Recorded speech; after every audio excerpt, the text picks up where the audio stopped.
Welcome all. इस video में Nifty का एनालिसिस देख लेते हैं। कल है फ्राइडे, लास्ट ट्रेडिंग सेशन होने वाला है इस वीक का। ठीक है, तो क्या डायरेक्शन रहेगी मार्केट की, क्योंकि एक्सपायरी का दिन था आज और बहुत ही ज़्यादा वोलेटाइल मार्केट था। लेकिन एज एन ऑप्शन बायर ये मेरे लिए एक आज बहुत बेस्ट डे था।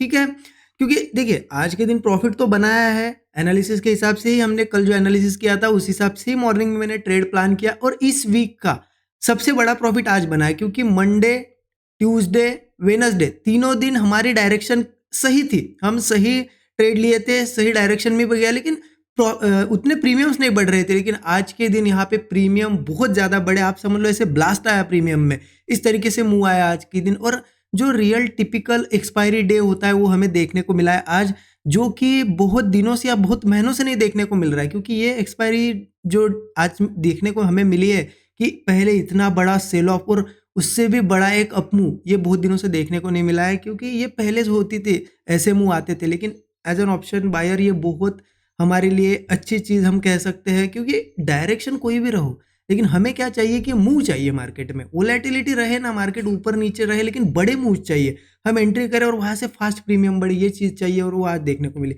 अब एनालिसिस क्लियर था, उस हिसाब से ही मैंने आज ट्रेड प्लान किया। देखिए एनालिसिस के हिसाब से क्या किया था हमने, यहाँ पे 550 की लेवल कल ही मार्क करके दी थी मैंने आपको, 24,550। एनालिसिस क्या था कि इसके नीचे अगर ओपन होता है तो वो हमारे लिए सेलिंग मार्केट रहेगा, और जैसे ही कहीं वीकनेस दिखेगी मैं यहाँ पे पुट साइड का ट्रेड प्लान करूंगा, आपको क्लियर बताया था। उस हिसाब से क्या किया, देखिए ओपन हुआ, ओपन होने के बाद एक ग्रीन कैंडल बनी, ठीक है, और मार्केट थोड़ा ऊपर जाने की कोशिश कर रहा था। ये भी डिस्कस किया था कि डायरेक्टली पुट नहीं लेना है, ओपन होते से मार्केट थोड़ा ऊपर आते हुए दिखा सकता है। जब वीकनेस आएगी, जब सपोर्ट्स ब्रेक होंगे, तब हम पुट लेंगे। तो आज वैसा ही किया मैंने। यहाँ पे क्या किया, देखिए थोड़ा बड़ा करता हूँ चार्ट और आपको क्लियरली समझ में आए कि देखिए जब मार्केट यहाँ पे ऊपर आया, ऊपर आने के बाद धीरे धीरे थोड़ा ऊपर गया और यहाँ पे आप देखो यहाँ ग्रीन कैंडल, यहाँ ग्रीन कैंडल बनी, फिर सेलिंग आने लगी यहाँ से, और फिर यहाँ ट्राई हो रहा था बाइंग का, फिर यहाँ पे नीचे आया मार्केट, फिर यहाँ ट्राई हुआ, यहाँ ट्राई, और आप एक देख सकते हो कि इस तरीके से एक सपोर्ट भी बन रहा था और इस कैंडल ने वो सपोर्ट यहाँ पे ब्रेक किया।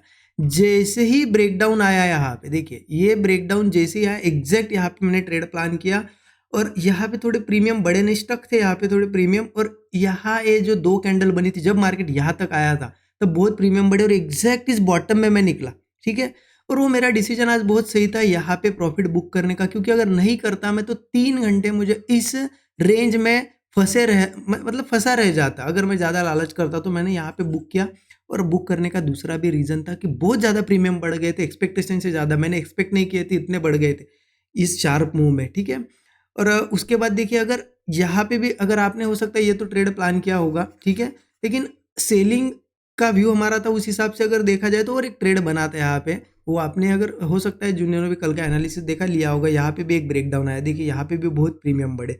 ठीक है, तो यहाँ पे देखिए सेलिंग का व्यू था, क्लियर था, ये एक पहला मूव आ गया, फिर से कंसोलिडेशन था, तो यहाँ फिर से ब्रेकडाउन आया। हो सकता है आप में से कुछ लोगों ने लिया होगा और यहाँ अच्छा प्रॉफिट बुक किया। उसके बाद ये इतनी बड़ी रैली आई, अभी क्यों आई होगी, देखिए मल्टीपल रीजंस हो सकते हैं। एक तो प्राइस एक्शन वाला भी रीजन है, मैं अभी आपको एक्सप्लेन करता हूँ डेली चार्ट पे कि क्यों आया होगा ये मूव। लेकिन दूसरी चीज़ होती है एक्सपायरी के दिन ऐसे मूव्स अगेंस्ट मूव्स आते भी है। अब मैं इसमें पार्टिसिपेट नहीं कर पाया क्योंकि मेरा ओवरऑल व्यू सेलिंग का था और मैंने यहाँ पे ये भी ट्रेड नहीं लिया। क्यों? क्योंकि इस ट्रेड में मुझे बहुत बड़ा प्रॉफिट हो गया था।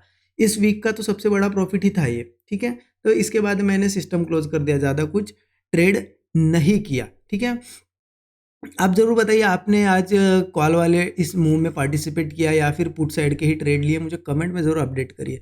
अब इम्पॉर्टेंट है कि हाँ, मैं दिखा भी देता हूँ कि ये ट्रेड कब लिया था टाइमिंग के साथ, क्योंकि देखिए हर दिन का जो भी मैं ट्रेड लेता हूँ आपके साथ स्टूडेंट ग्रुप में जो भी स्टूडेंट्स हैं उनके साथ शेयर करता हूँ। और आपको पता है तीनों दिन हमारे यहाँ पे मंडे, ट्यूसडे, वेडनेसडे यहाँ पे टारगेट आए हैं। ठीक है, डायरेक्शन सही आया है, लेकिन प्रीमियम नहीं बढ़ रहे थे। आज बहुत ही बढ़िया प्रीमियम बढ़े, वो मैं दिखा देता हूँ आपको। देखिए टाइमिंग देख सकते हो आप, 9:56। ठीक है, सेलिंग मूव एक्सपेक्टेड, अगर निफ्टी ये लेवल क्रॉस करता है तो सेलिंग मूव एक्सपेक्टेड है। मैंने क्लियर बताया था कि ये लेवल क्रॉस होगी तो सेलिंग मूव एक्सपेक्टेड है। जैसे लेवल क्रॉस होने लगी एंट्री बनी और आप देख सकते हो यहाँ पे जब यहाँ से यहाँ तक मूव आया ना, मैंने स्टॉप लॉस फिर कॉस्ट पे लेके आया मैं। क्यों? क्योंकि प्रीमियम स्टॉक थे, मार्केट थोड़ा बहुत रुका, यहाँ पर तेजी से मूव दिया।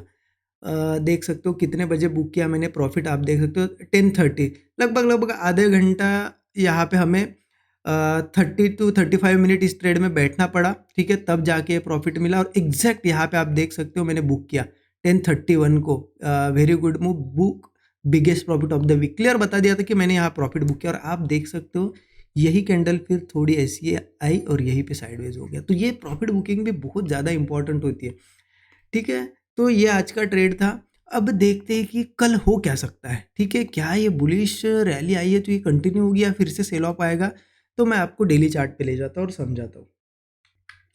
तो डेली चार्ट ओपन करते हैं हम और यहाँ पे देखिए आज हमें क्या देखने को मिला। एक ग्रीन कैंडल के पीछे का रीजन क्या हो सकता है, देखिए पॉसिबल रीजन यही है कि मार्केट में यहाँ पे आप देखो पहले बहुत ही स्ट्रांग सपोर्ट था और आज मार्केट धीरे धीरे धीरे क्या किया, उस सपोर्ट को ब्रेक किया था, आपने देखा धीरे धीरे ब्रेक किया। अब यहाँ पे क्या हुआ होगा, पोजिशनली भी कुछ ट्रेड्स बने होंगे। अगर मार्केट को और गिरना है तो मार्केट ने क्या किया होगा, उनको निकालने के लिए बॉटम से आज एक बहुत स्ट्रांग ग्रीन कैंडल, मतलब बहुत स्ट्रांग एक रैली दिखा दी। तो जितने भी लोगों ने पुट साइड की पोजीशन बनाई होगी वो निकल गए होंगे। और एक दूसरी भी चीज़ हुई होगी, जो लोग यहाँ पे क्या हुआ होगा, जिनके पास मतलब जिन्होंने कॉल वगैरह प्लान किए होंगे पहले, तो वो भी निकल गए होंगे जब नीचे आया था। मतलब देखिए आज दोनों तरीके से मार्केट ने दोनों को निकाला है, पहले कॉल वालों को निकाल दिया ब्रेकडाउन दिखा के, और जिन्होंने पुट लिया उनको आज ब्रेकआउट दिखा के निकाल दिया। तो यही एक्सपायरी डे में होता है। बट ऑप्शन बायर्स के लिए बहुत ठीक है ये, क्योंकि बड़े मूव से हमें लेना देना नहीं, किस डायरेक्शन में आ रहे हैं उससे नहीं, क्योंकि हम अभी तो इंट्राडे के बारे में देख रहे हैं, इंट्राडे प्लानिंग के बारे में देख रहे हैं। तो इंट्राडे के हिसाब से तो बहुत बढ़िया है, ठीक है। अब क्या हो सकता है आगे देखिए पॉसिबिलिटी तो यही है कि मार्केट इतनी ग्रीन कैंडल बनी फिर से धीरे धीरे सेलिंग आ सकती है, क्योंकि सपोर्ट नहीं है। देखिए मैंने कल ही आपको एक्सप्लेन किया, ये जो ऐसे सपोर्ट्स होते हैं जहाँ से अभी ग्रीन कैंडल बन रही है वहाँ से मार्केट पूरा रिवर्स नहीं होता है। हाँ थोड़े बहुत बाउंस बैक आते हो सकता है, और एक दो दिन ऐसा ही यहाँ पे ग्रीन कैंडल बने, लेकिन ऐसा जाने की पॉसिबिलिटी थोड़ी रेयर ही है, ठीक है। जाएगा वो अलग बात है, हो सकता है 100 बार में से एक बार जो चीज़ होती है वो हो जाए, यहाँ से भी चला जाए, लेकिन मैं बता रहा हूँ आपको ऐसी चीज़ होती नहीं है, ये रेयर है कि यहाँ से रिवर्स हो जाए। मार्केट एक अच्छे सपोर्ट से रिवर्स होता है, और वो सपोर्ट अभी नीचे है जो कि 24,170 का है, और ये ब्रेक होता है 23,700 के पास है। तो सपोर्ट अभी तक क्लियर नहीं है, मार्केट जाना तो नीचे चाहिए एज पर प्राइस एक्शन, ठीक है। लेकिन ऐसा नहीं कि अब कल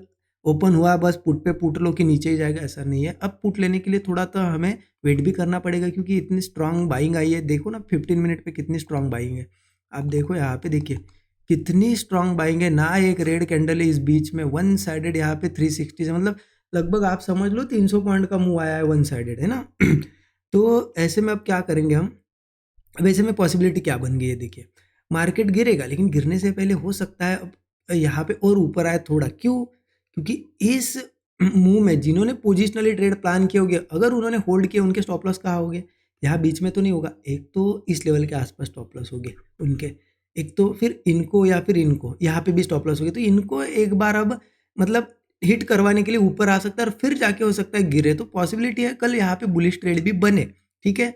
सेलिंग कब करेंगे, देखिए सेलिंग करने के लिए मुझे लगता है कि मार्केट में थोड़ी अब हमें वीकनेस आने का वेट करना पड़ेगा, है ना। तो वीकनेस कैसे, मान लो गैप डाउन हुआ फिर थोड़ा नीचे गया, ऊपर आने की कोशिश हो रही है बट फिर से फेल हो रहा है, बार बार फेल हो रहा है, तब जाके हम कहीं पुट ले सकते हैं। और फिर नीचे के टारगेट वही जो 24,170 24,000 ये टारगेट्स हम प्लान कर सकते हैं। तो उसके लिए थोड़ी वीकनेस देखो फिर ही प्लान करो। अदरवाइज यहाँ कॉल साइड के भी ट्रेड बनेंगे, लेकिन उसके लिए क्या करेंगे, अब इतना डायरेक्टली मूव आया तो कल यहाँ ओपन होकर सीधा तो नहीं भागेगा मार्केट, थोड़ी रिट्रेसमेंट का वेट करेंगे। मार्केट एक तो छोटा सा गैप डाउन हो या फिर यहाँ ओपन होकर थोड़ा नीचे आए, और जब वो सपोर्ट एक फॉर्म करेगा और वो सपोर्ट होल्ड करेगा तो देखेंगे हम फिर बुलिश ट्रेड लेंगे। क्योंकि मैंने अभी बताया आपको कि मार्केट एक बार हाइस के आसपास आएगा, स्टॉप लॉसेस लेने, हिट करने और क्वांटिटीज लेने, क्योंकि गिरना है तो एक बार वहाँ पे आएगा, क्वांटिटीज लेगा फिर गिरेगा। तो ऊपर कहाँ तक आ सकता है ऊपर देखिए 24,650 तक तो इजीली ये, अभी तो हम 640 के आसपास है, मतलब 650 के आसपास पकड़ लो। एक रेजिस्टेंस है छोटा सा, अगर नीचे यहाँ कहीं मिलता है तो यहाँ तक एक अच्छा टारगेट हो जाएगा हमें। और फिर वहाँ से 24,720 के आसपास भी रेजिस्टेंस है। चलो बहुत बड़ा मूव आता है तो 24,850 के आसपास भी जा सकता है, ठीक है। तो ये क्लियर हो गया आपको कि सेलिंग हमें वीकनेस में करनी है। अगर मार्केट होल्ड सपोर्ट बनाता है और होल्ड करता है तो बाइंग कर सकते हैं। अब एक कंडीशन आ जाती है कि चलो अच्छी बाइंग हुई है और हुआ गैप अप मार्केट, मान लो गैप अप ही ओपन हुआ तो क्या करें, तो थोड़ा वेट करो क्या होता है देखो। क्योंकि यहाँ पे हमें स्ट्रेंथ मतलब मार्केट का बिहेवियर ऑब्जर्व करना पड़ेगा कि क्या करता है। क्योंकि अगर सीधे ऊपर हो रहा है रेजिस्टेंस के पास तो हो गया, उनको तो निकाल दिया मार्केट ने, फिर गिर भी सकता है। इसलिए यहाँ से फिर वो क्या कोई सपोर्ट बनाता है और फिर से सपोर्ट्स ब्रेक करने लगता है, लोअर लोज बनाता है तो पुट लेंगे। अदरवाइज अगर होल्ड करता है तो कॉल लेंगे। तो यहाँ थोड़ा मिक्स है मार्केट, यहाँ हमें दोनों साइड के ट्रेड मिलेंगे, बट हमें वहाँ पे देखना भी पड़ेगा कि क्या सेटअप बन रहा है। ठीक है, जो भी सेटअप बनेगा मैं ज़रूर स्टूडेंट ग्रुप में तो शेयर कर ही दूंगा। मैं ट्रेड लेता हूँ, लेने से पहले ही शेयर करता हूँ। ठीक है, तो ये एनालिसिस था। और कल फ्राइडे और आज बहुत बड़ा मूव आ चुका है, तो आज जिन्होंने ट्रेड नहीं किया या फिर मान लो आज मिस कर दिया और कल सोच रहे हो कि फिर मैं कल भी ऐसा मूव मिले, तो ट्रेड पे ट्रेड मत लेना, क्योंकि फ्राइडे है, आज अच्छा मूव आ चुका है, हो सकता है साइडवेज भी हो। तो कल नॉर्मल ही ट्रेड लेना, जो है स्मॉल क्वांटिटी में ही करना। ठीक है, ज़्यादा लालच मत करना। और देखिए, जिनको लर्निंग वगैरह करनी है तो बेसिक टू एडवांस सभी चीज़ें सिखाई गई है। कैसे प्राइस एक्शन समझना है, कैसे सेटअप्स बनते हैं, ये मैं जो ट्रेड लेता हूँ रोज़, तो ये कैसे लेता हूँ, क्यों लेता हूँ, तो ये सभी चीज़ें यहाँ पे कोर्स में मैंने, मतलब जो भी हमारा मेंटरशिप प्रोग्राम है उसमें जो मास्टर क्लास मिलता है उसमें बता दी है, और आपको स्टूडेंट ग्रुप का भी एक्सेस मिल जाता है, सो दैट लाइव मार्केट में आपको प्रैक्टिस हो कि कैसे ट्रेड बन रहे हैं, कैसे लिए जा रहे हैं पोजीशन। डिटेल से डिस्क्रिप्शन में ज़रूर चेकआउट कर सकते हो। Thank you so much everyone.